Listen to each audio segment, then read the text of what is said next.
Hello students, पिछले class में अपन पढ़ रहे थे अदिश क्षेत्र की प्रवणता। अदिश क्षेत्र की प्रवणता में अपन ने पढ़ा था, अपने पास एक इक्वेशन आई थी। यहाँ अपने पास इक्वेशन आई थी डी फाइव इक्वल टू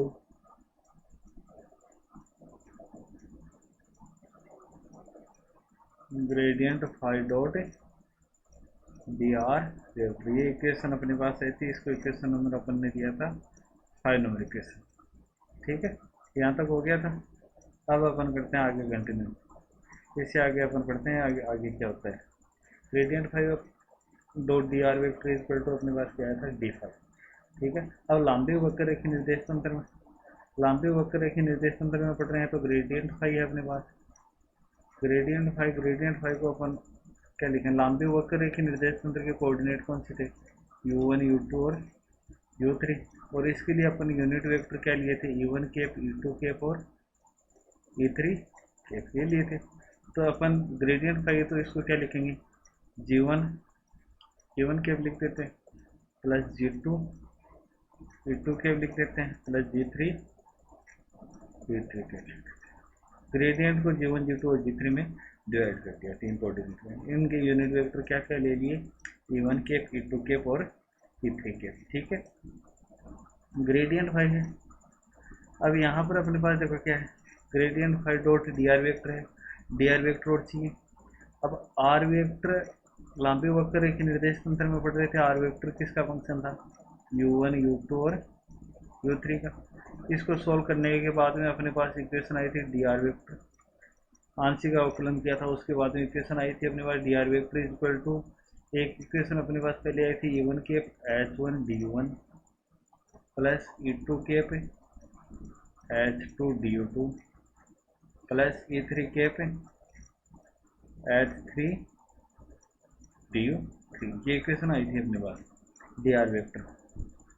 लंबी वक्र रेखी निर्देश तंत्र पढ़ा था ना, उसमें डी आर वेक्टर ये आ गया, ग्रेडियंट फाइव ये आ गया अपने पास। अब अपन gradient five dot D R vector 5 number equation में रखें तो अब gradient five dot D R vector क्या आएगा, ग्रेडियंट फाइव ये रहा, इसको लिखें g1 e1 cap plus g2 e2 cap plus g3 e3 cap.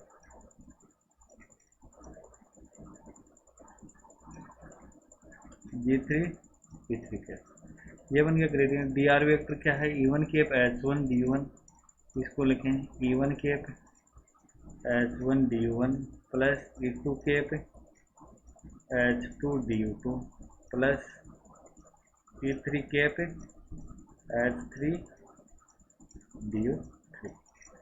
अब इसको सोल्व करेंगे तो अपने पास e1 cap dot e1 cap क्या हो जाएगा 1 और e1 cap dot e2 cap क्या बनेगा, यहाँ पर लिख देते हैं। यहाँ पर e1 cap dot e1 cap equal to 1, e2 cap dot e2 cap equal to क्या रहेगा, दोनों सेम है तो 1 आएगा, अदरवाइज क्या रहेगा 0।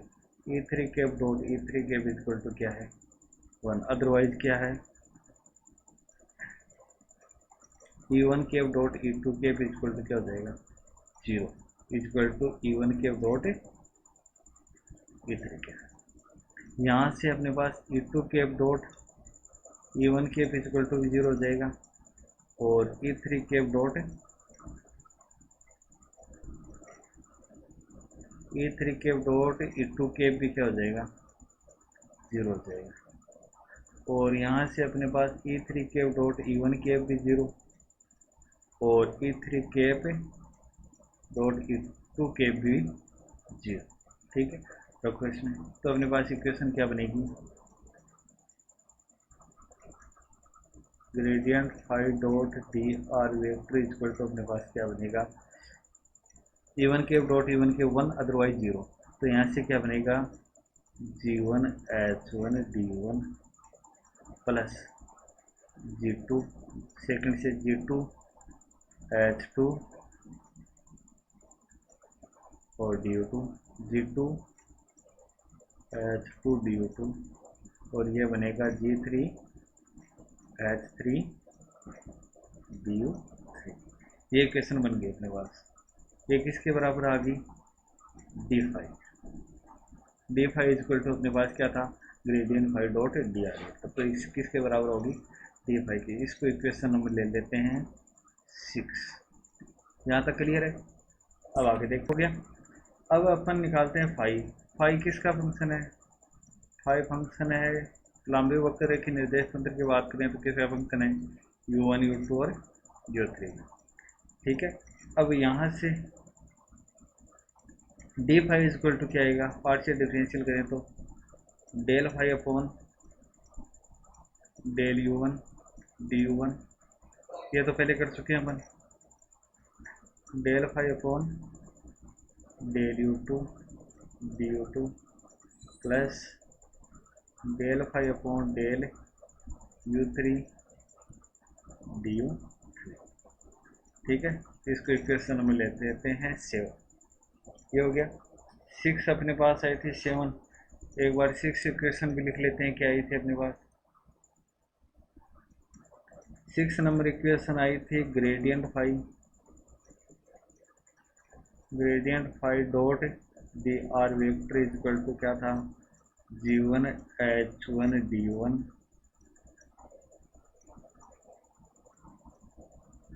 g1 h1 du1 plus g2 h2 du2 plus g3 h3 du3। ये इक्वेशन 6 है। इक्वेशन 6 और 7 को कंपेयर करो, यह लिख देते हैं समीकरण 6 व समीकरण 7 की तुलना करने पर,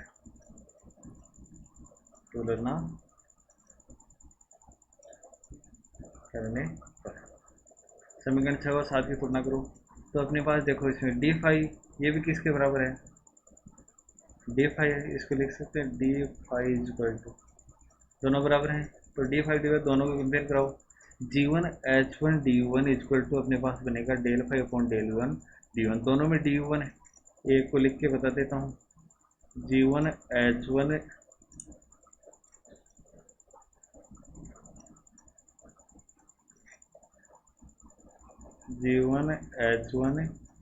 d1 इक्वल टू अपने पास यहाँ दोनों कंपेयर करेंगे तो बनेगा del phi upon del u1 d1। First equation ले लेते हैं, फिर सेकंड टर्म ले लेंगे, फिर थर्ड टर्म। यहाँ से d1 दोनों सेम है तो ये कैंसिल है, तो g1 h1 इक्वल टू क्या बन गया, del phi upon del u। यहाँ से g1 इक्वल टू क्या आ जाएगा, 1 upon h1 del phi upon क्या बन गया,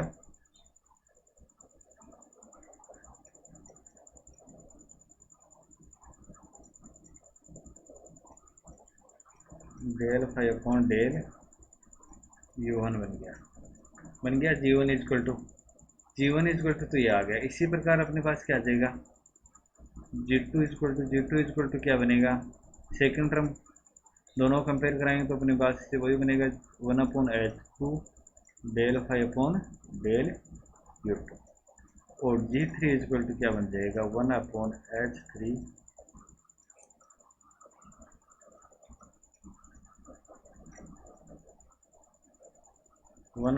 h3 del phi upon del u3 बन गया। g1 g2 और g3 की वैल्यू अपने पास आ गई ये। इनको इक्वेशन नंबर ले लेते हैं 8। ठीक है, अब ग्रेडियंट फाई इक्वल टू क्या बनेगा वो लिखते हैं, ग्रेडियंट फाई इक्वल टू अपने पास अब क्या बनेगा, पिछली इक्वेशन देखो, इक्वेशन नंबर है अपने पास, इक्वेशन नंबर नहीं लगा जी, ग्रेडियंट फाई इक्वल टू एक इक्वेशन ये आई थी अपने पास, gradient phi equal to g1 e1 cap plus g2 e2 cap plus g3 e3 cap, ये इक्वेशन अपने पास पहले आई थी, इसमें रखते हैं g1 की वैल्यू, तो अपने पास यहाँ पर क्या आ जाएगा, ग्रेडियंट फाई इक्वल टू क्या बनेगा, g1 e1 कैप, तो g1 की वैल्यू रखो तो ये आ जाएगा e1 cap upon h1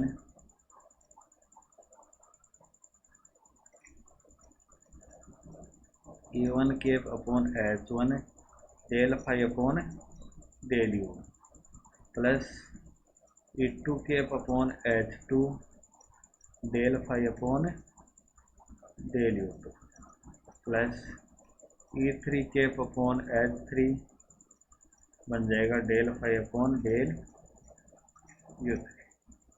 gradient phi equal to U, ये बन गया अपने पास। यहाँ तक हो गया। अब ग्रेडियंट फाई को क्या लिख सकते हैं, इसको शो करेंगे ग्रेडियंट को डेल से, del phi.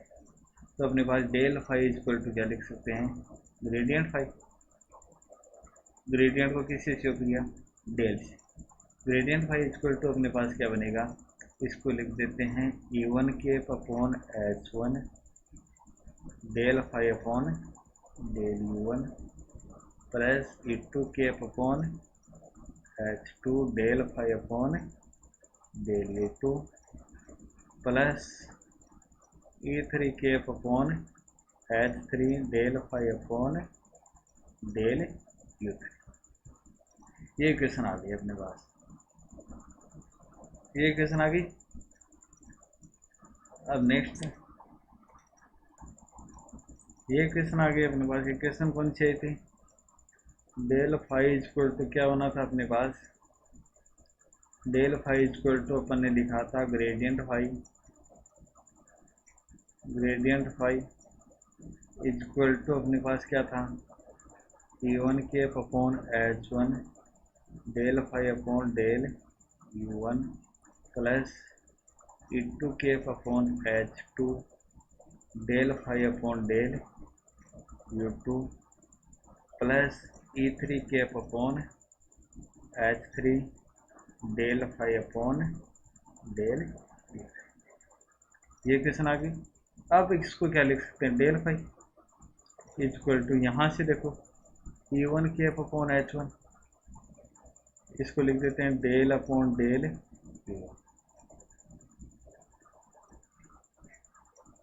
U1 plus E2 cap upon H2 del upon del plus E3 cap upon H3 del upon del U3। ठीक है, ये लिख सकते हैं और बार क्या ले लेंगे, ठीक। अब देखो यहाँ से डेल जो है कौन सी है, वेक्टर क्वांटिटी है, इस पर क्या लगा सकते हैं, ग्रेडियंट वेक्टर तो है, तो इस पर क्या लगा सकते हैं, डेल। तो यहाँ से डेल, डेल क्या आएगा, ग्रेडियंट क्या आएगा, equal to E1 cap upon H1 del upon del plus E2 cap upon H2 del upon del U2 plus E3 cap upon H3 del upon del U3। क्या हुआ, five को अलग कर दिया तो अपने पास क्या बच गया, डेल। ये इक्वेशन नंबर कौन सी ले लेते हैं, 9 नंबर इक्वेशन आ गया अपने पास। ठीक है, समीकरण 9 क्या है, लंबी वक्र रेखी निर्देश तंत्र में डेल संकारक को व्यक्त करता है। अब समीकरण 9 है, ये क्या है, इसको अपन क्या बोलेंगे, डेल संकारक, या इसको क्या लिख देते हैं, डेल संकारक। ठीक है, ये हो गया समीकरण 9। यहाँ तक क्लियर है। अब ये अपने पास डेल फाई इक्वल टू आया, ये इक्वेशन, इसी इक्वेशन को ध्यान में रखना है, del phi gradient phi, gradient of scalar field तो क्या होता है, डेल, और डेल अपने पास क्या हो गया, E1 केप अपॉन H1, समीकरण जो 9 है अपने पास वो आ गई। ठीक है, ये टॉपिक आपका कंप्लीट है। कौन सा टॉपिक हुआ, अभी क्षेत्र की प्रवणता, gradient of a scalar field. यहाँ तक क्लियर है। नेक्स्ट क्लास में अपन पढ़ते हैं नया टॉपिक। Thank you.